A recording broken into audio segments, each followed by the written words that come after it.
Hey guys, so today we're reading Judges chapter 11, and today's verse of today is John 8 verse 12.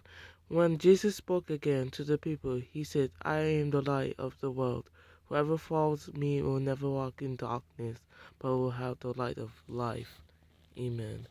So today we're reading Judges chapter 11. Judges chapter 11. Jephthah, the Gileadite, was a mighty warrior. His father was Gilead. His mother was a prostitute. Gilead's wife also bore him sons, and when they were grown up, they drove Jephthah away. You are not going to get any inheritance in our family, they said, because you are the son of another woman. So Jephthah fled from his brothers and settled in the land of Tob, where a gang of scoundrels gathered around him and followed him. Some time later, when the Ammonites were fighting against Israel, the elders of Gilead went to get Jephthah from the land of Tob. Come, they said, be our commander, so we can fight the Ammonites. Jephthah said to them, Didn't you hate me and drive me from my father's house? Why do you come to me now when you are in trouble? The elders of Gilead said to him, Nevertheless, we are turning to you now. Come with us to fight the Ammonites, and you will be head over all of us who live in Gilead. Jephthah answered, Suppose you take me back to fight the Ammonites, and the Lord gives them to me. Will I really be your head? The elders of Gilead replied, The Lord is our witness. We will certainly do as you say. So Jephthah went with the elders of Gilead, and the people made him head and commander over them.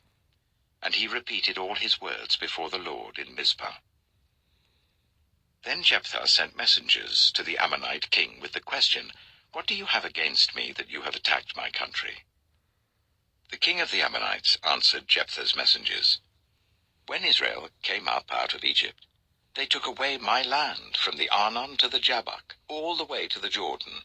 Now give it back, peaceably. Jephthah sent messengers back to the Ammonite king, saying, This is what Jephthah says. Israel did not take the land of Moab, or the land of the Ammonites. But when they came up out of Egypt, Israel went through the wilderness to the Red Sea and on to Kadesh.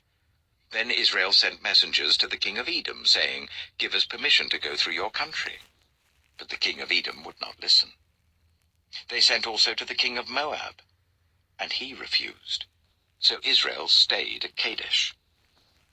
Next they traveled through the wilderness, skirted the lands of Edom and Moab, passed along the eastern side of the country of Moab, and camped on the other side of the Arnon. They did not enter the territory of Moab, for the Arnon was its border. Then Israel sent messengers to Sihon, king of the Amorites, who ruled in Heshbon, and said to him, Let us pass through your country to our own place. Sihon, however, did not trust Israel to pass through his territory. He mustered all his troops and encamped at Jahaz, and fought with Israel. Then the Lord, the God of Israel, gave Sihon and his whole army into Israel's hand, and they defeated them. Israel took over all the land of the Amorites who lived in that country, capturing all of it from the Arnon to the Jabbok, and from the desert to the Jordan.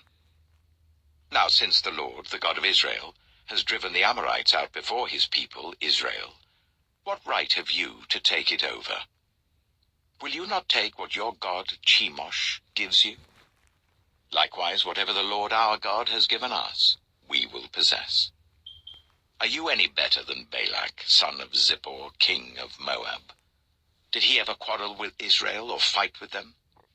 For 300 years Israel occupied Heshbon, Aroer, the surrounding settlements, and all the towns along the Arnon. Why didn't you retake them during that time? I've not wronged you, but you are doing me wrong by waging war against me. Let the Lord, the judge, decide the dispute this day between the Israelites and the Ammonites. The king of Ammon, however, paid no attention to the message Jephthah sent him. Then the Spirit of the Lord came on Jephthah. He crossed Gilead and Manasseh, passed through Mizpah at Gilead, and from there he advanced against the Ammonites. And Jephthah made a vow to the Lord, if you give the Ammonites into my hands, whatever comes out of the door of my house to meet me, when I return in triumph from the Ammonites, will be the Lord's, and I will sacrifice it as a burnt offering." Then Jephthah went over to fight the Ammonites, and the Lord gave them into his hands. He devastated 20 towns from Aroer to the vicinity of Minnith, as far as Abel-Keramim. Thus Israel subdued. So sorry about that, guys, so let's continue. When Jephthah returned to his home in Mizpah, who should come out to meet him but his daughter, dancing to the sound of tambourines? She was an only child. Except for her, he had neither son nor daughter. When he saw her, he tore his clothes and cried, "Oh no, my daughter! You have brought me down, and I am devastated. I have made a vow to the Lord that I cannot break." "My father," she replied, "you have given your word to the Lord.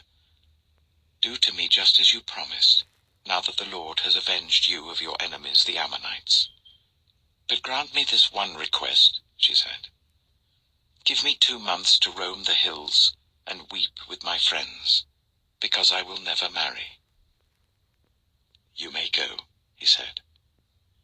And he let her go for 2 months. She and her friends went into the hills and wept because she would never marry. After the 2 months, she returned to her father, and he did to her as he had vowed. And she was a virgin. From this comes the Israelite tradition that each year the young women of Israel go out for 4 days to commemorate the daughter of Jephthah the Gileadite. Amen. So that was Judges chapter 11, and tomorrow we'll read Judges chapter 12. I'm going to leave it off here, and you guys have a blessed night. Amen.